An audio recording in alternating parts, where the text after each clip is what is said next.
माँ का इतना कहना था कि सुरीली को ऐसा लगा जैसे अब उसकी माँ उसकी नहीं रही, वो अपनी बहू की हो गई है। माँ को अपनी बेटी से ज्यादा फिक्र अपनी बहू की है। लेकिन सुरीली ने तुरंत कोई प्रतिक्रिया व्यक्त नहीं की, बल्कि एक ही शहर में ससुराल और मायका होने की वजह से रात के खाने से पहले ही वो बहाना बनाकर ससुराल लौट आई। तब से फिर कभी सुरीली ने मायके की तरफ मुड़कर नहीं देखा। समय, दिन और महीने जैसे जैसे बीतते जा रहे थे, सुरीली का दुख और गुस्सा दोनों ही बराबर मात्रा में बढ़ता जा रहा था। 6 महीने पहले जब वो अपने मायके गई थी और वहां उसने जो देखा वो महसूस किया, उसके उपरांत दोबारा फिर कभी सुरीली का मन अपने मायके जाने का नहीं हुआ। इस बात को पूरे 6 महीने बीत चुके हैं, लेकिन आज भी सुरीली अपनी माँ से खफा है। माँ, बाबूजी, भाई और यहाँ तक कि उसकी भाई की पत्नी कनक ने भी कई बार सुरीली से घर न आने का कारण जानना चाहा, लेकिन उसने कभी भी किसी से अपने दिल की बात नहीं कही, बस अंदर ही अंदर परेशान होती रहती। सुरीली ने तो कभी कभी सपने में भी नहीं सोचा था कि बहू के आते ही माँ के व्यवहार में इतना बदलाव आ जाएगा। उसे अपने ही घर में अपनी ही माँ पराई लगने लगेगी। माँ की उसका भाई सारांश माँ बाबूजी का अकेला बेटा है और अब माँ बाबूजी को सारांश और उसकी पत्नी के साथ ही रहना है, लेकिन वो भी तो उनकी एक बेटी है। भाई सारांश की शादी से पहले तक सुरीली को ऐसा कभी नहीं लगा कि माँ या बाबूजी उससे कम स्नेह रखते हैं।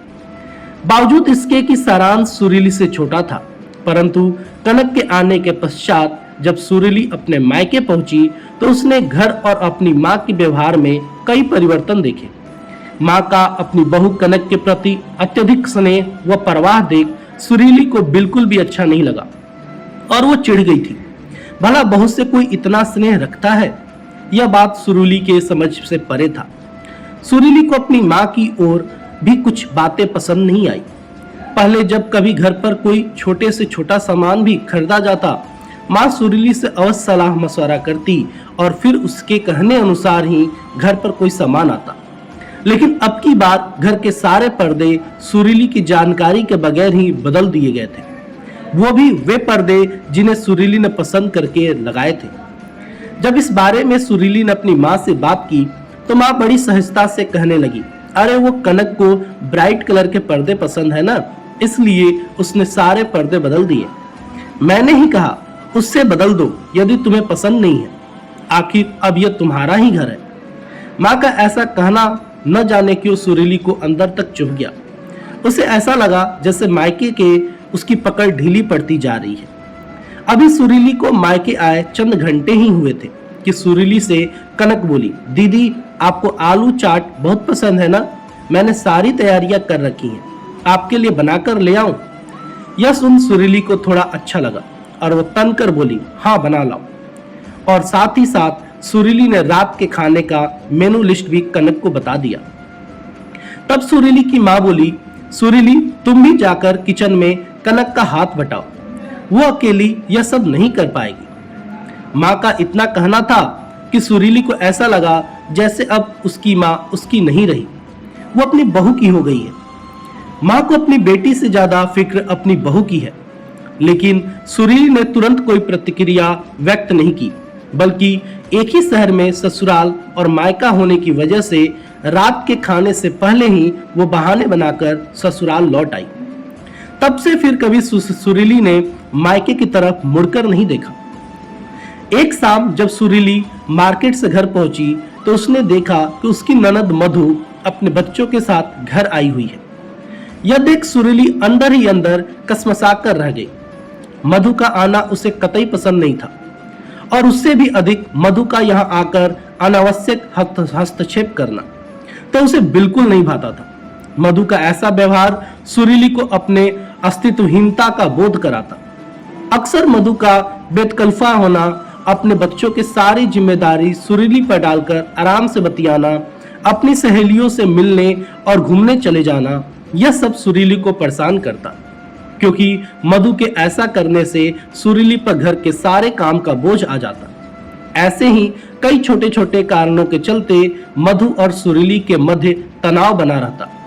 मधु को देख सुरीली कुछ कहे बगैर ही सीधे किचन की ओर चली गई, क्योंकि वह जानती थी कि थोड़ी ही देर में मधु और उसके बच्चे अपनी फरमाइश की झंडी लगा देंगे। जैसे ही सुरीली किचन में गई, उसका पारा चढ़ गया और वो तमतमाती हुई किचन से बाहर आकर अपनी सासू माँ से बोली, अम्मा जी, किचन का पूरा सेटअप किसने चेंज किया? सासू माँ कुछ कहती, उससे पूर्व ही उनके करीब बैठी मधु बोल पड़ी, भाभी, लुक वाइज किचन का सेटअप बिल्कुल भी अच्छा नहीं लग रहा था और फ्रिज की वजह से किचन कंजस्टेड लग रहा था। माइक्रोवेव भी सही जगह पे नहीं था, इसलिए मैंने ही सबकी जगह बदल दी। मधु का इतना कहना था कि सुरीली और मधु के बीच कहासुनी हो गई। सुरीली गुस्से से अपने कमरे में आ गई और आंसू बहाने लगी। माँ से वैसे ही सुरीली नाराज चल रही थी, सो उसने अपने बाबूजी को फोन पर सारा वृत्तांत कह सुनाया। धैर्यपूर्वक सुरीली को सुनने के पश्चात बाबूजी बोले, किसी भी माँ या सास के लिए अपनी बेटी और बहू दोनों के मध्य सामंजस्य स्थापित करना इतना आसान नहीं होता। मायके में जितना अधिकार बेटी का होता है, उतना ही हक बहू का भी होता है। तुम्हारी माँ तो हमेशा चाहती थी कि कनक और तुम मिलजुल कर रहो। तुम्हारा आना कभी कनक को ना खटके और मायके में तुम्हारा सम्मान बना रहे। उसने तो ऐसा करने का प्रयास भी किया था, लेकिन नतीजा यह हुआ कि तुम नाराज होकर चली गई। क्या ये मैं नहीं जानता? बाबूजी से यह सब सुन सुरीली को अपनी सोच पर पछतावा हुआ। उसके मन में अपने माँ के प्रति जो गुस्सा और गलतफहमी थी, वो अब दूर हो चुकी थी। सुरीली ये भी समझ गई कि माँ उससे कितना प्यार करती है। मायके में उसका मान बना रहे, इसलिए माँ ऐसा बर्ताव कर रही थी। सुरीली को इस बात का भी एहसास हो गया कि ननद और भाभी का रिश्ता दो प्रतिद्वंदियों का नहीं, बल्कि यह एक बहुत ही खूबसूरत व प्यारा होता है। इसमें ईर्ष्या द्वेष के लिए कोई स्थान नहीं होना चाहिए, क्योंकि बेटी और बहू दोनों का ही घर में समान महत्व होता है। सुरीली के दिल और दिमाग में लगे जाले अब साफ हो गए थे। वह खुशी खुशी मायके जाने को तैयार थी। साथ ही ननद मधु के संग भी वो अपने रिश्ते सुधारने का संकल्प ले अपने कमरे से बाहर आई। आपको ये कहानी कैसी लगी, कमेंट करके जरूर बताएं। धन्यवाद।